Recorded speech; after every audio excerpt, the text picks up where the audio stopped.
Well, we're here in Bay County near Panama City, and Hurricane Michael definitely getting much closer. If you look at the trees here, you can see with the rain and through the trees how fast the wind, how much the wind has picked up just within the last couple of hours or so. I have to tell you, emergency officials here at the Operations Center just got a briefing a short time ago, essentially telling everyone that all vehicular traffic should have ceased hours ago and no one should be out there on the roads. Forgive me, I just want to keep my eye open here so we can make sure we're not seeing any flying debris.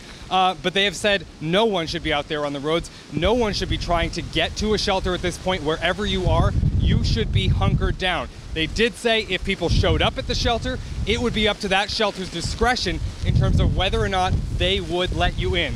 And one of the things that I was just discussing with our crew earlier this morning was this fact that we had still seen a large number of people here. Pete, let's back up a little bit just to get under this awning. We had still been noticing a large number of people out and about last night, even some still this morning. And our biggest questions were how many people did not evacuate and chose to wait this out, thinking this wouldn't be that bad. We had a chance to ask the chief of emergency services here today, and here's what he told us. I am worried that very large numbers did not evacuate because we have very good information that they didn't.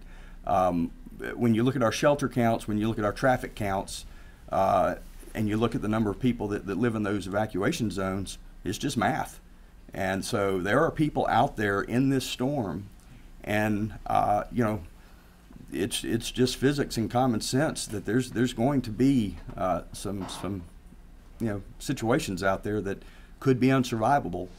So yeah, winds clearly picking up out here outside the Emergency Operations Center. I have to say, this may be the last chance we get to take you outside and show you what's happening. If you look over here, they're getting ready to close this metal grate and essentially keep everyone inside hunkered down through the duration of this storm. So we're going to be going back inside. That's where we're going to be hunkering down with the rest of the media, with first responders, as they sit through the brunt of this storm.